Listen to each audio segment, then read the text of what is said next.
Now, oh, sorry about that. I'm TJ. This is episode 49 of my review, and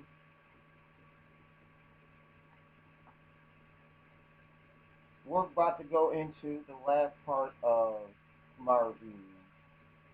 Well, as far as Kingdom Hearts 3D Dream Drop Distance is concerned.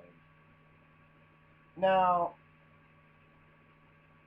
shortly after Sora goes into the world that never was, Sora is confronted by an old arch nemesis, of course I'm referring to Zenith, who has been revived. Now, of course, there's definitely going to be some slow motion going on in this battle, because I would assume that Zenith is going to be throwing buildings at you yet again, much like he did in Kingdom Hearts 2. However, unlike Kingdom Hearts 2, you only fight one form of Zenith. And shortly after you defeat Zenith, unfortunately for Sora, is forced into a comatose-like sleep state. You don't know what for at the moment, which I'm going to be reveal that to you. But shortly after Sora falls into his comatose state-like sleep, Riku takes over.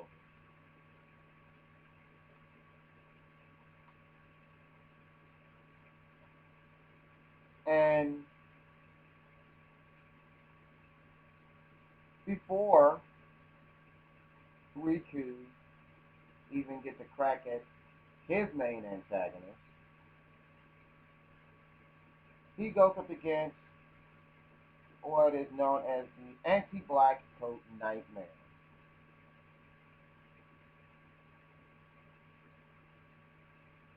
Now,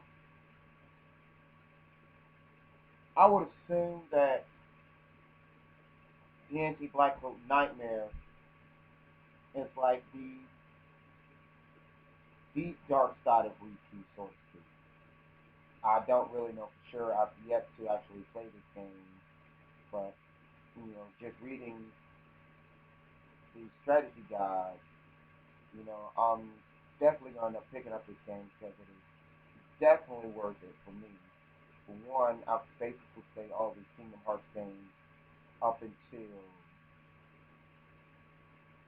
the release of Birth by Sleep. No, actually, I've played Birth by Sleep. No, trying to think of it. I think I've yet to play Dream Drop Distance. I think I've played them all, but the but Dream Drop Distance. And since I have the strategy guide, I might as well go back and get the game, and I'm gonna end up, which will end up having me getting a Nintendo 3DS console as well.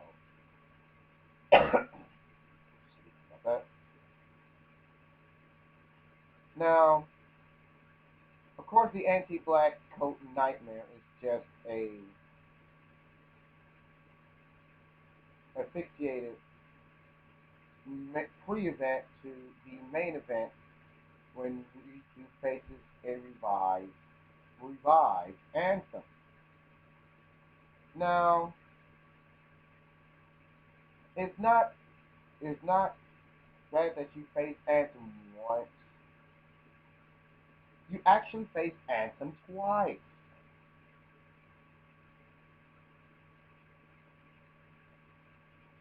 Now, of course, facing Ansem the first time is just a preview to the actual main event where Ansem is basically trying to pull you back into the darkness.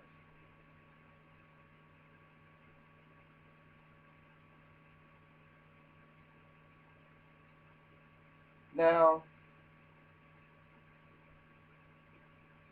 the mysterious youth that I mentioned at the beginning of the game itself turns out to be a young version of Xehanort from an alternate past. Now, before the battle with young Xehanort, Riku finds Sora sitting in one of the organization's chairs, still in his, still in his comatose-like state. While Riku and Riku and King Mickey make an attempt to save him, young Xehanort appears, and this is where the battle between Riku and young Xehanort begins.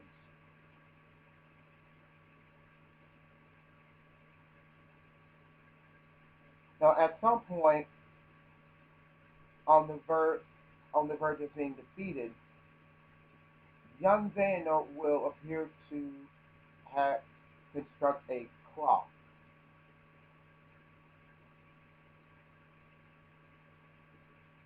Your task when the clock appears is to destroy it. Of course, young Xehanort's not going to make it easy for you either.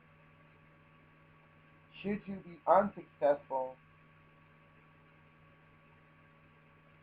in stopping Xehanort's clock and he is successful in rewinding time, you will have to fight that last part of the battle all over again. And it's going to be a real pain.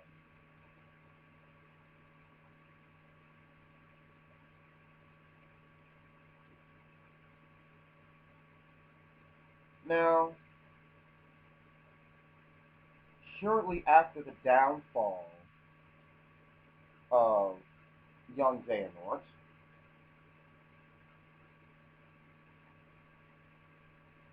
you actually see the other members of the organization appear, along with Master Xehanort himself. And it revealed that the organization is comprised of nothing but Xehanort clones. Xehanort has had 11 on his side and was aiming to make Sora his last needed vessel. So there would be 12 clones of Xehanort plus himself, which makes 13. But once again, Xehanort was stopped by an unlikely ally in the form of Lee. Now, now there is a brief confrontation between Lee and his best friend Isa, who is Saïx from Organization 13. With Sora saved and seemingly Master Xehanort's plans thwarted for the time being, Xehanort and his clones retreat.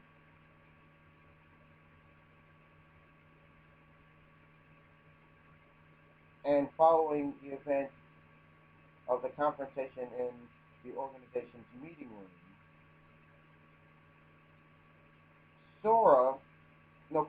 Riku, Mickey, Donald, Goofy, and Lee all take Sora back to the mysterious tower, which unfortunately Sora is still in his comatose-like state. In the only way for Sora to wake up at this point is if Rico goes into another dive for his final showdown, which I will cover in another episode.